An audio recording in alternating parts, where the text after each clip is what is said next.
প্রধান উপদেষ্টা ডক্টর মোহাম্মদ ইউনূস জাতির উদ্দেশ্যে যে ভাষণ দিয়েছেন তা নিয়ে বিস্তারিত আলোচনা হয় এবং পরবর্তীতে প্রধান উপদেষ্টার প্রেস সচিব সংবাদ সম্মেলনের মাধ্যমে উপদেষ্টার ভাষণে যে ব্যাখ্যা দেন তা নিয়েও আলোচনা হয়। সভা মনে করে প্রফেসর ডক্টর মোহাম্মদ ইউনূসের ভাষণে নির্বাচন সংক্রান্ত বক্তব্য একেবারেই অস্পষ্ট। তার বক্তব্যে নির্বাচনের একটি সম্ভাব্য সময়ের কথা বলা হলেও নির্বাচনের কোনো রোড ম্যাপ সম্পর্কে কোনো সুনির্দিষ্ট বক্তব্য রাখা হয়নি।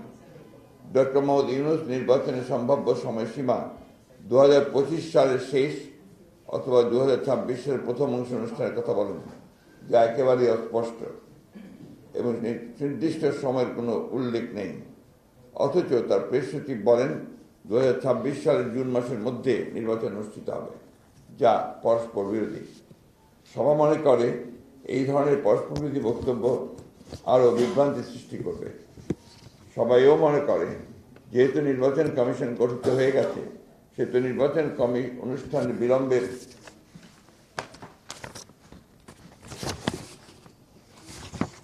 প্রয়োজন নেই। নির্বাচন কেন্দ্রিক সংস্কারগুলো দ্রুত সম্পন্ন করে নির্বাচন অনুষ্ঠান সম্ভব। জনগণ এ বিষয়ে প্রধান উপদেষ্টার নিকটস্থ সুস্পষ্ট বক্তব্য প্রত্যাশা করে। সভা মনে করে নির্বাচনের সুনির্দিষ্ট সময়ে রাজনৈতিক দল ও অন্যান্য অংশীদারের সঙ্গে আলোচনার মাধ্যমে নির্ধারণ করা উচিত। 3.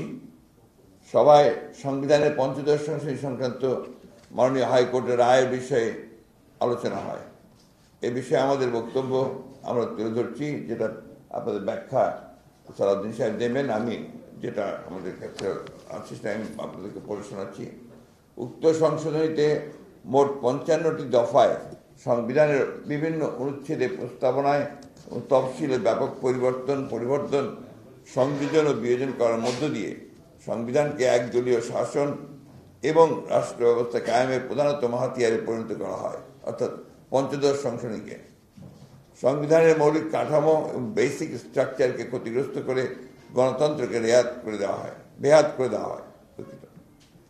মাননীয় আদালত উন্মুক্ত আদালতের রায়ের ঘোষণার সময় কিছু কিছু বিষয়ে মন্তব্য ও পর্যবেক্ষণ সহ উক্ত সংশোধনীর গুরুত্বপূর্ণ কিছু অংশ অবৈধ ঘোষণা করেছেন এবং কিছু অংশ সংরক্ষণ করেছেন এবং অধিকাংশ আগামী সংসদের বিবেচনার জন্য ছেড়ে দিয়েছেন। কিন্তু রিট আবেদনকারীগণ সংযুক্ত হওয়া রাজনৈতিক দলসমূহ ও অন্যান্য অংশীজন এবং দেশের আপামর জনসাধারণ আদালতের কাছে আরও বেশি কিছু সিদ্ধান্ত আশা করেছিল।